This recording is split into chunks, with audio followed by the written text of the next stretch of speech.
Hello friends, welcome to Tamil Mom Portfolio. dreamfolks services limited IPO August 26ஆம் தேதி close ஆக போகுது. So இந்த ஐபிஓவில் நான் அப்ளை பண்ணுறேன்னா இல்லையா அப்படின்றதையும், ஸோ எத்தனை லாட் அப்ளை பண்ணலாம், என்னுடைய ஃபைனல் டெசிஷனையும் இந்த வீடியோவில் பார்க்கலாம்.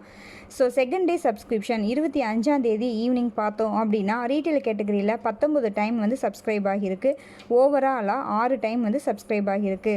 ஐபிஓ ப்ரைஸ் 326 ரூபா, டோட்டல் இஷ்யூ சைஸ் 562 கோடி. ஆனால் எல்லாமே ஆஃபர் ஃபார் சேல் தான், ஸோ அதையும் நம்ம பார்த்துக்கணும்.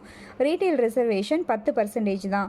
So last year loss make பண்ணியிருக்காங்க அப்படின்றனால 10% தான் ரீட்டைல் ரிசர்வேஷன். ஸோ ரீட்டைலருக்கு 56.2 கோடி தான் அலாட்மெண்ட். ஸோ அதனால தான் இவ்வளோ குயிக்காகவே ரீட்டைல் கேட்டகரியில் 19 டைம் வந்து சப்ஸ்கிரைப் ஆகி இருக்கிறது. ரீசன் வந்து இந்த ரீசன் தான்.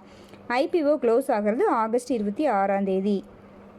நெக்ஸ்ட்டு ப்ரோக்கர்ஸ் ரெக்கமெண்டேஷன் அப்படின்னு பார்த்தோன்னா நிறைய ப்ரோக்கர்ஸ் அப்ளை பண்ணலாம், மே அப்ளை அப்படின்ற மாதிரி தான் கொடுத்துருக்காங்க. யாருமே அவாய்ட் அப்படின்ற மாதிரி கொடுக்கல. ரேட்டிங்ஸ் கொடுக்காம தான் இருக்காங்களான்னு ஒழிஞ்சி அவாய்ட் பண்ணுங்கன்ற மாதிரி கொடுக்கல.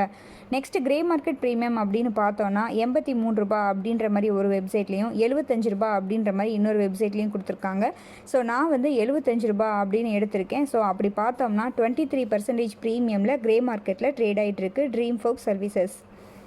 நெக்ஸ்ட்டு லாங் டேர்ம் அப்படின்னு பார்த்தோன்னா ஐபிஓ வந்ததுக்கப்புறம் ப்ரமோட்டர் ஹோல்டிங் 67% ஹோல்ட் பண்ணி வச்சுருக்க போகிறாங்க. ஃபைனான்ஷியல்ஸ் பொறுத்த வரைக்கும் கொஞ்சம் டீக்ரோத் ஆகியிருக்கு. பட் இதற்கு காரணம் லாக்டவுன் தான். அதுவும் 2021 லாஸ் மேக் பண்ணியிருக்காங்க. ஸோ ஏர்போர்ட் ரிலேட்டட் சர்வீசஸ் அப்படின்றனால தான் இந்த problem. Dept to equity ratio 0.02 தான். ஸோ கடனே இல்லை அப்படின்ற மாதிரி நம்ம எடுத்துக்கலாம். பிஸ்னஸ் அப்படின்னு பார்த்தோன்னா ஏர்போர்ட் சர்வீஸ் அக்ரிகேட்டர் பிளாட்ஃபார்ம். இப்போ பார்த்தோன்னா ஏர்போர்ட் லவுஞ்ச் ஆக்சஸ் மட்டும் இல்லாமல் ரயில்வே லவுஞ்ச் ஆக்சஸும் இப்போ லான்ச் பண்ணியிருக்காங்க.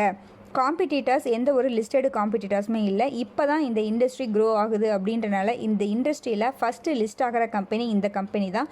அது மட்டும் இல்லாமல் லவுஞ்ச் ஆக்சஸில் பார்த்தீங்கன்னா 95% ஆஃப் மார்க்கெட் ஷேர் வச்சுருக்காங்க. ஸோ மோனோபோலின்னு கூட சொல்லலாம். ஸோ நல்ல க்ரோத் பொட்டென்ஷியல் இருக்க கம்பெனி அப்படின்னு சொல்லலாம். வேல்யூஷன் தான் ரொம்ப ஹையாக இருக்குது. 105 PE மல்டிப்பிளில் ஐபிஓ வர்றாங்க. ஸோ வேல்யூஷன் மட்டும்தான் ஒரு மைனஸ் பாயிண்ட்டாக இருக்குது இந்த ஐபிஓவில். ஸோ ஃப்யூச்சரில் கரெக்ஷன் ஆகிறதுக்கு சான்சஸ் இருக்குது. இது வந்து செகண்டரி மார்க்கெட் கண்டிஷனை பொறுத்து தான். சப்போஸ் செகண்டரி மார்க்கெட் அடி வாங்குச்சு அப்படின்னா ஹை வேல்யூவில் ட்ரேட் ஆகிக்கிட்டு இருக்கிற கம்பெனிஸ் வந்து கரெக்ஷன் ஆகிறதுக்கு சான்சஸ் ரொம்ப ரொம்ப அதிகம். ஸோ பார்க்கலாம். Next okay short term view அப்படின்னு பார்த்தோன்னா சப்ஸ்கிரிப்ஷன் ஸ்டேட்டஸ் நல்லா குட்டாக தான் இருக்குது. ரீட்டெயிலுக்கு 10% அப்படின்றனால தான் இப்போவே 19x ஓவர் சப்ஸ்கிரைப் ஆகிடுச்சு. ப்ரோக்கர்ஸ் ரெக்கமெண்டேஷன் மேக்ஸிமம் எல்லாருமே அப்ளை பண்ணலாம் அப்படின்ற மாதிரி தான் சொல்லியிருக்காங்க. நெக்ஸ்ட் கிரே மார்க்கெட்லேயும் நல்ல டிமாண்ட் இருக்குது. 23% ப்ரீமியமில் கிரே மார்க்கெட்டில் ட்ரேட் ஆகிட்டு இருக்கு.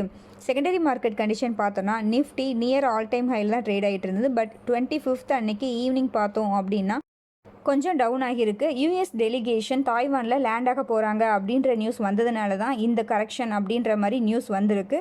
ஸோ பார்க்கலாம். 26ஆம் தேதி ஆஃப்டர்நூன் வரைக்கும் 12 o'clock வரைக்கும் பார்க்கலாம். ஸோ நாளைக்கு மார்க்கெட் எப்படி இருக்குது அப்படின்றத பொறுத்து டிசைட் பண்ணிவிட்டு ஷார்ட் டேர்முக்கு அப்ளை பண்ணுறவர்கள் அப்ளை பண்ணிக்கலாம். ஸோ ஓகேங்க, நான் வந்து என்னுடைய 5 ஃபேமிலி மெம்பர்ஸ் அக்கௌண்ட்லேருந்து அப்ளை பண்ணலாம் அப்படின்னு நான் நினைக்கிறேன். வேல்யூஷனும் செகண்டரி மார்க்கெட் கண்டிஷனும் தான் கொஞ்சம் இடிக்குது. மற்றபடி எல்லாமே ஓகே தான். ஸோ நாளைக்கு ஆஃப்டர்நூன் போல் நான் டிசைட் பண்ணுவேன். எல்லாத்துலேயுமே ஒரு லாட் அப்ளை பண்ணலாம் அப்படின்ற தாட்டில் தான் இப்போ வரைக்கும் இருக்கேன். ஸோ இந்த ஐபிஓவில் பார்த்தோம் அப்படின்னா ப்ராஃபிட் அப்படிங்கிறது கண்டிப்பாக செகண்டரி மார்க்கெட் கண்டிஷனை பொறுத்து தான் இருக்கும்.